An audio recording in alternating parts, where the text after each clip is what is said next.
లక్ష కోట్లు స్కామ్ చేసిందని ప్రచారమైన కాళేశ్వరం కేసులో ఎంక్వైరీ నడుస్తుంది. Yadadri thermal power plant Chhattisgarh కెళ్లి కరెంటు కొనుళ్ల 100 కోట్లు గోల్మాల్ జరిగిందని ఆ కేసులో విచారణ చేస్తున్నారు. ఇక ఔటర్ రింగ్ రోడ్డు అర్రాస్లో 7,000 కోట్ల అవినీతి జరిగిందని అది సుతలొల్లి కాబట్టే ఫోన్ ట్యాపింగ్ కేసుల నెలల కమానం విచారణ నడుస్తూనే ఉండే. 1000 కోట్లు చేతులు మారినాయని పెట్టిన కేసులల్లా ఇప్పటిదాకా ఆఫీసర్లు తప్ప లీడర్ల దాకా రాలే enquiry.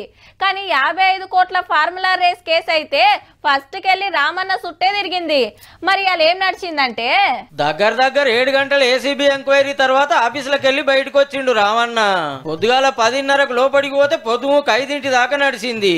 వెనుకమ్మటి senior lawyer Ramachandra Rao sir చూస్తున్నాడు. హైకోర్టు ఆర్డర్ ప్రకారం పక్కనున్న లైబ్రరీ రూమ్ కిటికీలకు వెళ్లి ఎంక్వైరీ ఎట్లా నడుస్తుందో చూసిండు.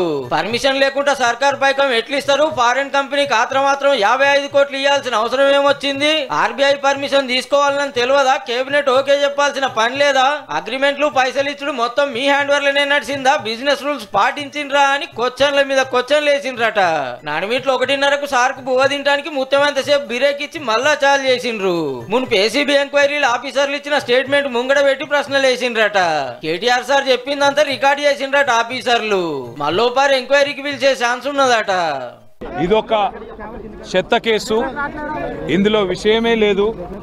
మీరు అసలు ఏం చేస్తున్నారో కూడా ఈ ప్రభుత్వ ఒత్తిడిలో మీకే తెలియదు. పూర్తి స్థాయిలో అసంబద్ధమైన కేసు అని కూడా వాళ్ళకి చెప్పాను. ఏసీబీ ఆఫీస్కి వెళ్లి చక్కగా బీఆర్ఎస్ భవన్కి వచ్చిండు రామన్న. గేట్ కాడికి రాగానే కార్యకర్తలు గిట్లు ఎదుర్కొన్నారు. అయితే కేసు కొట్టేయాలని కేటీఆర్ సార్ దేశం పెద్ద కోర్టులకు క్వాష్ పిటిషన్ వేసి ఎమ్మటే విచారణ చేయాలని కోరితే కోర్టు ఒప్పుకోలేదు. ఈ నెల 15 నాడు విచారణ చేస్తామని చెప్పిండు జడ్జి సారు. ఆ తెల్లారే కేటీఆర్ సార్ ఈడీ ఎంక్వైరీకి పోయేది ఉన్నది. 82 ప్రశ్నలు అడిగిండ్రు. కాకపోతే పాడిందే పాటరా అన్నట్టు అడిగిందే మళ్ళీ అడుగుడు తప్ప కొత్త విషయం ఏం లేదు. మీరు ఎన్నిసార్లు పిలిచినా ఎన్నిసార్లు రమ్మన్నా వస్తా. ఇదే కేసులో అరవింద్ కుమార్ సార్ ఇవాళ ఈడీ విచారణకు పోతే సార్ను సుధా గివ్వే క్వశ్చన్లు అడిగిండ్రట. మొత్తానికి ఇవాళ కార్ రేస్ కేసు పొద్దుటి సంది 4th గేర్ మీద నడిచి పొద్దుముక బిరేకులు పడ్డాయి. ఇక మళ్ళొచ్చే బేస్తారు ఉన్నాడు ఎంక్వైరీ రేస్ ఎట్లా నడుస్తుందో.